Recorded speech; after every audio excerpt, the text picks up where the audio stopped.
As you know, I began my LEGO robotic journey many years ago when I designed a planetary outpost for the LEGO Ideas contest. Something that didn't do too well. It didn't garner much support, that's true. But out of the sad ashes of that failure rose a beacon of magnificence.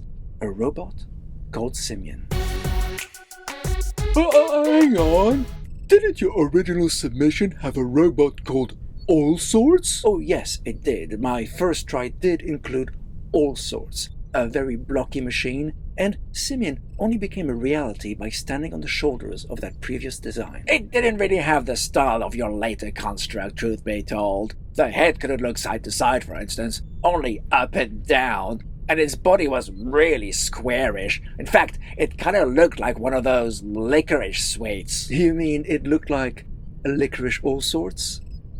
Ah, ha, I see what you did there. So, All Sorts showed promise. A minifig-scaled, albeit pretty tall, robot, but it needed refinement. So let's get building.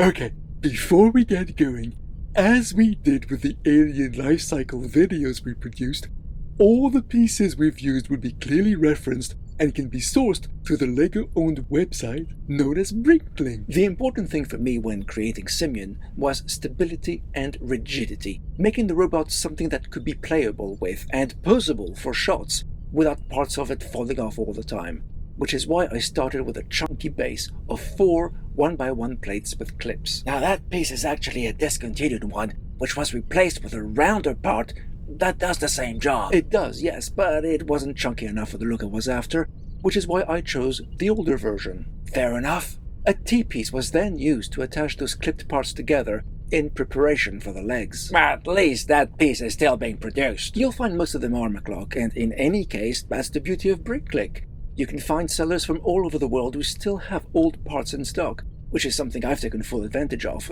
Take what I use for the legs, for instance.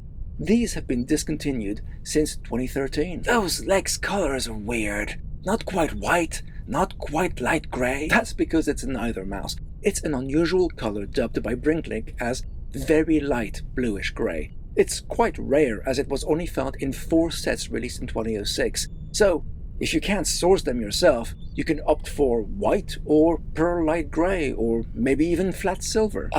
There's actually another piece that's actually almost the same as this one, and it's still in production, and the difference is barely noticeable. Oh yes, that would be part 98313, but it doesn't come in any light colors aside from white. What? Not even in light bluish gray? I'm afraid not, and personally, I like a light color for the legs. I feel it makes S.I.M.I.A.N. more unique somehow. Now, for the robot's hips, I went with a 1x2 plate with a handle on the side and attached 2 round 1x1 plates round the back. Well, that's an unusual design decision. It'll make sense for the overall look of the robot by the end, trust me.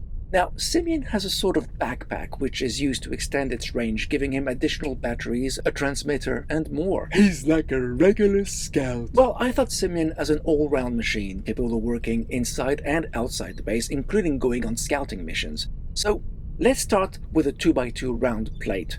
Attach to that a 1x2 plate with 2 clips, and cover that with a 2x2 plate with a rounded back to give it that nice smooth look. In between those 2 10 plates, at the top, add a couple of 1x1 plates with a thick ring. Now, if you look back at All Sorts, he had an antenna for long-range communication, so we're going to be doing the same here. And to balance off the look, add a 1x1 round plate on the other side and a transparent 1x1 round tile to simulate a powerful flashlight. So he can light his way when he explores far from the base. That's the idea. Okay, that finishes the backpack, so let's carry on with the robot. I thought I'd use 2 1x1 round plates with 1L bars to attach the arms to. So, the rounded connection matches those round plates beneath them. That's what I was going for. Those protruding bars are very thin, so I thought I'd bulk them up by sliding in a 1x1 hollow round plate on either side. That leaves just enough of the bars exposed to attach a 1L bar with claw to them, followed by a bar holder with clip piece, attached to a bar holder with a handle part, and finish that off with another 1L bar with claw, but in a different color for the hands. What long arms you've got, S.I.M.I.A.N. Now, the upper chest is done with a 1x2 plate with a toe ball socket for the neck. We secure all of that at the front with a round 2x2 jumper tile, and a round 1x1 tile which can be removed and connect S.I.M.I.A.N to an external power source to recharge it. Just like an electric car. The head's the tricky part though, ain't it? Yes, it is, Gigi, but I did find the absolute perfect piece, which connects to the toe ball socket and allows the head complete range of movement. Ha! Take that, all sorts. That was the main reason for all these alterations, actually. That part was originally designed to be the hands of the large homemaker dolls, which were figures Lego created before it settled on the minifig design we know and love. Crazy that this piece, which is much older, is actually easier to find in that color than those leg pieces in that very light bluish gray. That's the madness of Lego's discontinued inventory, McCluck. Yeah, that's 4 sets versus 11, Captain. So it was spread out to more sellers.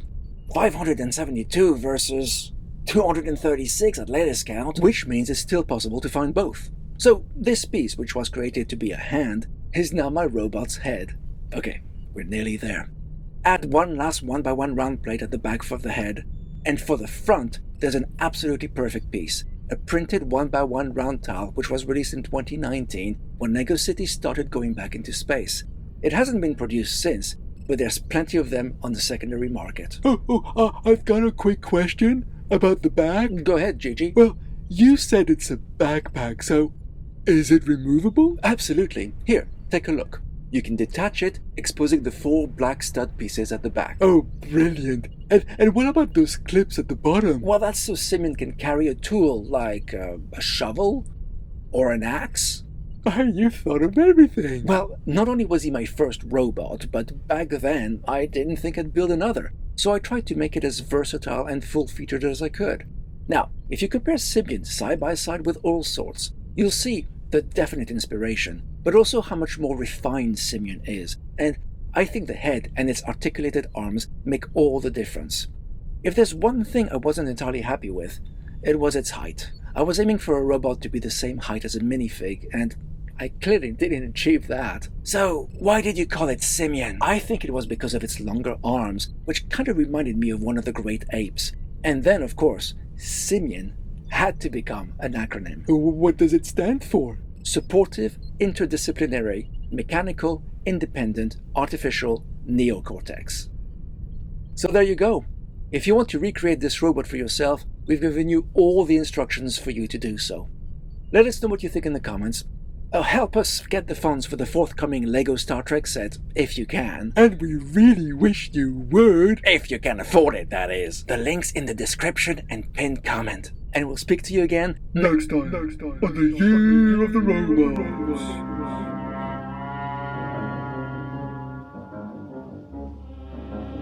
Good. That too. Barada. Nikto.